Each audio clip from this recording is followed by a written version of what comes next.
ఈ రోజు మనం ఎక్స్‌ప్లెయిన్ చేసుకోబోయే ఈ మూవీలోని ఒక అమ్మాయి చాలా కష్టాలైతే పడుతుంది. పెళ్లి చేసుకుంటుంది గానీ సుఖమైతే ఉండదు. అలాగే ఇది వచ్చేసి ఒక 18+ మూవీ కాబట్టి చిన్న పిల్లవాళ్ళు ఎవరన్నా ఈ వీడియో చూస్తుంటే స్కిప్ చేసేయండి. ఇక మూవీ స్టోరీలోకెళ్ళిపోతేని మూవీ స్టార్టింగ్ సీన్‌లోని ఒక ఊరిని చూపిస్తారు. ఆ ఊర్లోని హసీనా అనే ఒక అందమైన అమ్మాయి తన హస్బెండ్ తోని నివసిస్తూ ఉంటుంది. అయితే హసీనా వాళ్ళ హస్బెండ్ కి ఒక యుద్ధంలోని ఒక బుల్లెట్ వచ్చేసి మెడ భాగంలో తగిలినందువలన మొత్తం బాడీ అంతా ప్యారలైజ్ అయిపోయి ఉంటుంది. ఓన్లీ మాటలు మాత్రమే వినగలుగుతాడు. ఇంకా అసలు బాడీలో ఎటువంటి పార్ట్ కదపలేడు, అలాగే మాట్లాడలేడు కూడా. అలాగే ఆ ఊరంతా కూడాని టెర్రరిస్టులు అలాగే చాలా మంది సోల్జర్స్ ఆక్రమించేసుకుని ఉంటారు. అందువలన అప్పుడప్పుడు అక్కడ ఫైట్లు కూడా జరుగుతూ ఉంటాయి. ఆ ప్రదేశం ఎలా ఉన్నా గానీ హసీనా మాత్రం తన హస్బెండ్ ని అలాగే తన పిల్లల్ని వదిలి వెళ్లకుండా అక్కడే తలదాచుకుంటూ ఉంటుంది. అయితే ఇంట్లోని మగవాడు లేనందువలన డబ్బులు కూడా సరిగ్గా ఇంట్లో అయితే ఉండవు. కానీ హసీనా మాత్రం నమ్మకాన్ని అయితే కోల్పోదు. తను ఎక్కువగా దేవుణ్ణి నమ్ముతూ ఉంటుంది. ఎలాగన్నా కానీ దేవుడు నన్ను ఆదుకుంటాడు అని అవే భావిస్తూ ఉంటుంది. కానీ రోజులు గడిచే కొలది ఇంట్లో ఉన్న డబ్బులన్నీ అయిపోతూ ఉంటాయి. అయితే హసీనా తన హస్బెండ్ ని ఒక డాక్టర్ కి అయితే చూపిస్తుంది. ఆ డాక్టర్ వచ్చేసి మీ హస్బెండ్ ఇంకొక 2 వీక్స్ లోని నార్మల్ అవుతారు అని చెప్తాడు. 2 వీక్స్ అయిపోతుంది కానీ ఇంకా హసీనా వాళ్ళ హస్బెండ్ అయితే నార్మల్ అయితే అవ్వడు. ఇక హసీనా కూడా తన హస్బెండ్ కోసం మందులు తీసుకురావడం కోసం మందుల షాప్ కి అయితే వెళ్తుంది. అక్కడ కూడా ఈమె చాలా అప్పు అయితే చేసేస్తుంది. ఇంకా వాళ్ళు అప్పు కూడా ఇవ్వను అని అనేస్తారు. ఇక హసీనాకి ఏం చేయాలో అర్థం కాదు. తన దగ్గర డబ్బులన్నీ కూడా అయిపోయినాయి. అందుకు తన హస్బెండ్ ఎలాగైనా బతికించుకుందాము అని ఇంట్లో ఉన్న గింజి నీళ్ళనే తన హస్బెండ్ కి పట్టిస్తుంది. ఇలాంటి సిచ్యువేషన్ లో కూడా ఈమెని ఆదుకుంటాకి ఒకే ఒక వ్యక్తి ఉన్నారు. అదే హసీనా బంధువైన రాణి బేగం. హసీనా రాణి బేగం ఇంటి దగ్గరికి వెళ్తుంది కొన్ని డబ్బులు తీసుకోవడం కోసం. కానీ ఆ ప్లేస్ లోని రాణి బేగం అయితే ఉండదు. ఆ ప్లేస్ లో వేరే పెద్ద ఆవిడ ఉంటుంది. ఆమె బయటకు వచ్చి మీ బంధువు ఇక్కడి నుంచి వెళ్ళిపోయింది, ఆమె ఎక్కడికి వెళ్ళిందో నాకు తెలియదు అని చెప్పేస్తుంది. ఇక హసీనా కూడా తిరిగి ఇంటికి వచ్చేస్తుంది. ఈమెకి అసలు ఏం చేయాలో కూడా అర్థం కాదు. తన హస్బెండ్ దగ్గర కూర్చుని తన హస్బెండ్ కి చెప్తూ ఉంటుంది, ఈ యుద్ధ ప్రపంచంలోని ఉండలేక మా అమ్మ అలాగే మా అన్నయ్య కూడా నన్ను విడిచిపెట్టి వెళ్ళిపోయారు. చివరికి నాకంటూ ఒకళ్ళు ఉన్నారు అనుకున్న రాణి బేగం కూడా నన్ను వదిలి వెళ్ళిపోయింది. నాకు ఏం చేయాలో అర్థం కావటం లేదు. ఇక్కడ నేను ఉండలేకపోతున్నాను.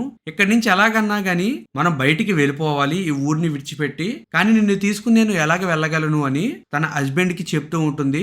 ఒకవైపేమోని ఈమె హస్బెండ్ అన్ని వింటూ ఉంటాడు గానీ ఏమీ మాట్లాడలేకపోతాడు. ఇక ఆ తర్వాత రోజు డాక్టర్ ఇంటికి వస్తాడు హసీనా వాళ్ళ హస్బెండ్ ని చెక్ చేయడం కోసం. కానీ హసీనా దగ్గర డబ్బులు లేవు. డాక్టర్ కి డబ్బులు ఇవ్వలేను అని చెప్పలేక నేను పీరియడ్స్ లో ఉన్నాను, మీరు మళ్ళీ రండి అని డాక్టర్ ని అక్కడి నుంచి పంపించేస్తుంది.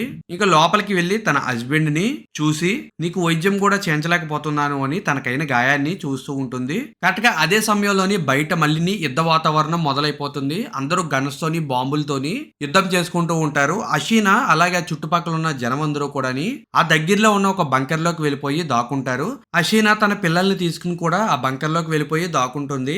బయట యుద్ధం జరుగుతూ ఉంటుంది. యుద్ధం నార్మల్ అయిన తర్వాత హసీనా మళ్ళీ బయటికి వచ్చి తన హస్బెండ్ ఎలాగున్నాడో అని చెక్ చేస్తుంది. తన హస్బెండ్ అయితే బతికే ఉంటాడు. కానీ మళ్ళీ యుద్ధం అయితే మొదలవుతుంది. హసీనా మళ్ళీ పరిగెట్టుకుంటూ తన పిల్లల్ని తీసుకుని బంకర్ లోకి అయితే వెళ్ళిపోతుంది. అలాగా చాలా సమయం యుద్ధం అయితే జరుగుతుంది. ఈసారి హసీనా వాళ్ళ ఇంట్లోకి సోల్జర్స్ కూడా వస్తారు. అక్కడ పడి ఉన్న హసీనా వాళ్ళ హస్బెండ్ ని చూసి అసలు ఇతను బతికున్నాడా లేదా అని చెక్ చేస్తారు. కానీ ఆ ఇంట్లోని ఖురాన్ ఉండటం చూసి వీళ్ళు మంచి ఫ్యామిలీ వాళ్ళు అని ఆ సోల్జర్స్ అక్కడి నుంచి అయితే వెళ్ళిపోతారు. యుద్ధం నార్మల్ అయిపోయిన తర్వాత హసీనా బయటికి వస్తుంది. అంతా నార్మల్ అయిన తర్వాత అందరూ సద్దుమణుగుతూ ఉంటారు. కానీ హసీనా వాళ్ళ పక్క ఇంట్లో ఉన్న ఒక ఆమె బయటికి వచ్చి హసీనా దగ్గరికి వచ్చి మా ఇంట్లోనే నా కొడుకుని చంపేసి ఉరి తీసి వేలాడి తీశారు అని చెప్తుంది. అది వినగానే హసీనా చాలా భయపడిపోతుంది. ఇక నేను ఈ ప్లేస్ లో ఉండలేను, ఇక్కడ ఉంటే నేను బతకలేను అని ఆమె తన పిల్లల్ని తీసుకుని తన హస్బెండ్ ని అక్కడే వదిలేసి తన బంధువైన రాణి బేగం ఉండే ఇంటి దగ్గరికి వెళ్తుంది. కానీ అక్కడ రాణి బేగం ఎప్పుడో ఖాళీ చేసి వెళ్ళిపోయింది కాబట్టి ఆ పెద్దావిడ దగ్గరికి వెళ్ళి మీరు రాణి బేగం అడ్రస్ ఇచ్చేంత వరకు నేను ఇక్కడే ఉంటాను అని చెప్తుంది. ఆ పెద్దావిడ కూడా బాగా రీసెర్చ్ చేసి రాణి బేగం అడ్రస్ అయితే పట్టుకుంటుంది. ఇక హసీనా ఆ అడ్రస్ ని తీసుకుని రాణి బేగం ఉన్న ఏరియా దగ్గరికి వెళ్తుంది. అయితే ఆ ఏరియా వచ్చేసి వేశ్యలు ఉండే ఒక ఏరియా అన్నమాట. అక్కడ రాణి బేగం వేశ్య కింద పని చేస్తూ ఉంటుంది. హసీనా అడుగుతుంది, నువ్వెందుకు ఈ పని చేస్తున్నావు అని. అప్పుడు రాణి బేగం చెప్తుంది, నీకు అసలు నా నిజమైన స్టోరీ ఏమిటనేది కరెక్ట్ గా తెలియదు, నేను చెప్తున్నాను విను. నాకు పెళ్లి అయిన తర్వాత మా హస్బెండ్ జూదానికి బానిస అయిపోయాడు. కొన్ని పిట్టల్ని సేకరించి ఆ పిట్టలతో పందాలు వేసి ఇంట్లో ఉన్న డబ్బులన్నీ ఖాళీ చేసేవాడు. ఒకవైపు నాతోని బలవంతంగా ఇంటిమేట్ అయ్యేవాడు. నీకు పిల్లలు పుడతలేదు అని నన్ను చాలా కొట్టేవాడు. అయితే నాకు నిజంగానే పిల్లలు పుట్టరు. ఒకవైపు మా హస్బెండ్ టార్చర్ పెడుతున్నారు అనుకుంటే, ఇంకొక వైపు నాకు పిల్లలు పుట్టరు అన్న విషయం తెలిసిన మా మామగారు కూడా నాతోని చాలా చెడుగాని ప్రవర్తించేవారు. అతను కూడా నాతోని ఇంటిమేట్ అయ్యేవాడు. నేను ఆ బాధల్ని తట్టుకోలేకపోయాను. అందుకు ఒక రోజు మా హస్బెండ్ సేకరించిన పిట్టల్ని నేను పిల్లికి ఆహారం కింద వేసేశాను. ఇక నన్ను ఎంతో హింస పెట్టిన మా మామగారిని నేను చంపేశాను. అక్కడి నుంచి తప్పించుకున్నాను. కానీ ఎక్కువ రోజులు నేను డబ్బు లేకుండా ఉండలేకపోయాను. డబ్బు అవసరం అని తెలుసుకుని ఇప్పుడు నా శరీరాన్ని నేను అమ్ముకుంటూ డబ్బుని సంపాదించుకుంటున్నాను అని రాణి బేగం తన స్టోరీని చెప్తుంది. ఇక తర్వాత హసీనా రాణి బేగం దగ్గర తన పిల్లల్ని వదిలిపెట్టి జాగ్రత్తగా చూసుకోమని ఆమె దగ్గర కొంత డబ్బుని తీసుకుని తిరిగి మళ్ళీ తన హస్బెండ్ దగ్గరికి వస్తుంది. ఆ డబ్బుతోని తన హస్బెండ్ కి కావాల్సిన మందులన్నీ కొంటుంది. కొంత ఆహారాన్ని కూడా కొనుక్కుని తన హస్బెండ్ ని బాగా చూసుకుందామని అనుకుంటుంది. చాలా రోజులు అయింది కాబట్టి హసీనా తన హస్బెండ్ ఒంటిని శుభ్రం చేస్తుంది. ఇక అలాగా కొద్ది సమయం గడిచాక డాక్టర్ హసీనా వాళ్ళ హస్బెండ్ ని చెక్ చేయడం కోసం అక్కడికి వస్తాడు. ఈ సైడ్ కూడా హసీనా ఏదో ఒక మాట చెప్పి డాక్టర్ ని అక్కడి నుంచి పంపించేస్తుంది. ఇంకా కొద్ది సమయం గడిచిన తర్వాత మళ్ళీ ఆ ప్లేస్ లోని యుద్ధం అయితే స్టార్ట్ అవుతుంది. అయితే ఈసారి హసీనా తన హస్బెండ్ అక్కడే వదిలి వెళ్ళిపోకుండా అతన్ని ఒక అల్మార్లో దాస్తుంది. ఇక హసీనా కూడా తప్పించుకుందాం అనుకుంటే లోపే ఆ ప్లేస్ కి సోల్జర్స్ అయితే వచ్చేస్తారు. ఇక హసీనా ఏమీ చేయలేకపోతుంది, అక్కడే కూర్చోబడిపోతుంది. ఆ సోల్జర్స్ లోని ఒక కమాండర్ ఉంటాడు. అలాగే అతనితో పాటుగాని ఒక వ్యక్తి కూడా ఉంటాడు. కమాండర్ ఆ వ్యక్తిని బయటికి వెళ్ళిపోమంటాడు. ఈ కమాండర్ అయితేని హసీనాని బలవంతం చేయాలి అని అనుకుంటాడు. హసీనా కూడా తన వెనక చేతుల్ని కత్తిని పట్టుకుని ఉంటుంది.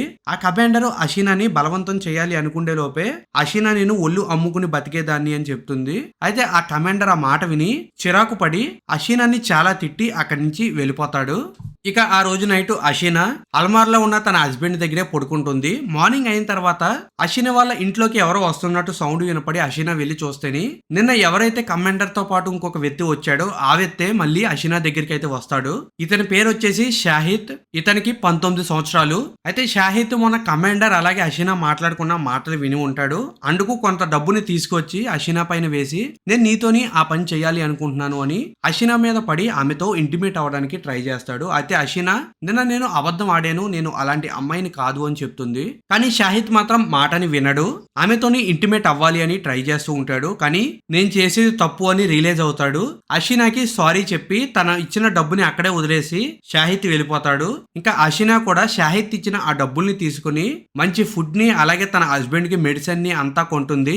ఇక కొన్ని రోజుల తర్వాత హసీనా బయట బట్టలు ఆరేస్తూ ఉన్నప్పుడు ఆ ప్లేస్ కి షాహిద్ వస్తాడు. నీతో నేను ఇంటిమేట్ అవ్వాలి అనుకుంటున్నాను అని డైరెక్ట్ గా చెప్పేస్తాడు. ఇంకా హసీనా కూడా షాహిద్ ని రూమ్ లోకి తీసుకువెళ్లి తనతోని ఇంటిమేట్ అవుతుంది. తర్వాత హసీనా తను ఏం చేసింది అన్న విషయాన్ని అంతాని తన హస్బెండ్ తో చెప్తుంది. నాకు షాహిద్ చాలా బాగా నచ్చాడు అని తన హస్బెండ్ తో చెప్తుంది. అయితే ప్రస్తుతానికి హసీనాకి షాహిద్ చాలా బాగా నచ్చుతాడు. తనతో ఉండడానికి హసీనా ఇష్టపడుతూ ఉంటుంది. ఇంకా ఒక రోజు హసీనా మార్కెట్ కి వెళ్లి తిరిగి వస్తూ ఉండగానే మళ్ళీ షాహిద్ హసీనా దగ్గరికి వస్తాడు. నీతో ఇంటిమేట్ అవ్వాలని ఉంది, నాకు అవకాశాన్ని ఇస్తావా అని అడుగుతాడు. హసీనా కూడా షాహిద్ తోని ఇంటిమేట్ అవ్వాలి అని అనుకుంటుంది. అయితే రూమ్ లోని షాహిద్ ఒంటి పైన కొన్ని గాయాలు అలాగే సిగరెట్ తో కాల్చిన మచ్చలు ఉంటాయి. హసీనా అవి చూసి ఇది ఏమిటి అని అడిగితేని షాహిద్ చెప్తాడు, మా కమాండరు చాలా దైద్రుడు, నేను మగవాణ్ణని కూడా లేకుండాని నాతో చాలా చెడు పనులన్నీ చేశాడు, నేను చాలా ఇబ్బందులు పడేవాడిని అని తన బాధలన్నీ చెప్పుకుంటాడు. అయితే హసీనా షాహిద్ మాటలు విన్న తర్వాత అతని మీద ఇంకా ప్రేమని పెంచుకుంటుంది. షాహిద్ ని తన దగ్గర తీసుకుంటుంది. ఇక నెక్స్ట్ డే హసీనా నిద్రలేసి బయటికి వెళ్ళగానే షాహిద్ హసీనా కోసం కొన్ని ఫ్రూట్స్ ని అలాగే ఒక బంగారపు చైన్ ని కూడా తన ఇంటి ముందు పెట్టి ఉంచుతాడు. అది చూసి హసీనా చాలా ఆనందపడుతుంది. తర్వాత హసీనా తన హస్బెండ్ దగ్గరికి వెళ్లి తన హస్బెండ్ గుండెల పైన పడుకుని ఆమె ఆలోచిస్తూ ఉంటుంది. నేను ఇన్నాళ్ళు మా హస్బెండ్ తో ఉన్నాను గాని నేను ఏదోని ఒక బందీలాగా చైన్ తో కట్టేసినట్టు ఫీల్ అయ్యేదాన్ని. కానీ ఎప్పుడైతే నా జీవితంలోకి షాహిద్ వచ్చాడో అప్పటి నుంచి నాకు అసలైన ప్రేమ అంటే ఏంటో తెలిసింది. నిజమైన ప్రేమ అంటే నాకు షాహిద్ తో ఉన్నదే అని అషీనా అనుకుంటూ ఉంటుంది. ఆ తర్వాత అషీనా చాలా అందంగా రెడీ అవుతుంది షాహిద్ వస్తాడు అని. అలాగే అషీనా తన హస్బెండ్ పక్కన కూర్చుని తను అసలు తన హస్బెండ్ ని పెళ్లి చేసుకున్న తర్వాత ఎన్ని ఇబ్బందులు పడిందో తన హస్బెండ్ కి చెప్తుంది. నీకు నాకు పెళ్లి చేసేటప్పుడు అసలు నువ్వు పక్కనే లేవు, నువ్వు యుద్ధంలో ఉన్నావు, కానీ నా పక్కన నీ ఫోటోని అలాగే నీ కత్తిని పెట్టి నన్ను నీకు ఇచ్చి పెళ్లి చేశారు. ఆ తర్వాత మన ఇద్దరికి పిల్లలు పుడతారు అనుకుంటే పిల్లలు పుట్టడం లేదు, ఎందుకంటే లోపం ఉన్నది నీలోని, నీకు పిల్లలు పుట్టరు. ఆ విషయం మీ అమ్మకి తెలియదు, ఎప్పుడు నన్ను తిడుతూ చాలా ఇబ్బంది పెడుతూ ఉండేది, నీకు పిల్లలు పుట్టరు అని ఎన్నో మాటలు అంటూ ఉండేది. ఒకరోజు మీ అమ్మే నన్ను ఒక వ్యక్తి దగ్గరికి తీసుకువెళ్లి అతనితో ఇంటిమేట్ అవ్వమని చెప్పింది, నేను కూడా అతనితోని ఇంటిమేట్ అయ్యాను, అప్పుడు నాకు పిల్లలు పుట్టారు అని ఒక అసలు నిజాన్ని ఇప్పుడు ఈమె తన హస్బెండ్ కి అయితే చెప్తుంది. ఆ మాట వినగానే అప్పుడు వరకు ఎటువంటి మాట లేకుండా కదలకుండా పడి ఉన్న ఈమె హస్బెండ్ కళ్ళు తెరుస్తాడు. అషీనా చేతిని పట్టుకుని అషీనా గొంతును కూడా పట్టుకుని ఆమెని చంపడానికి చూస్తాడు. ఇంకా అషీనా కూడా పక్కనే ఉన్న ఒక కత్తిని తీసుకుని తన హస్బెండ్ ని పొడిచి చంపేస్తుంది. కరెక్ట్ గా అప్పుడే ఆ ప్లేస్ కి షాహిద్ వస్తాడు. అషీనా షాహిద్ వైపు చూసి ఇక మన ఇద్దరం కలిసి ఉండొచ్చు అని ఒక నవ్వు నవ్వుతుంది. ఇక ఈ సీన్ తోనే ఈ మూవీ ఎండ్ అయిపోతుంది.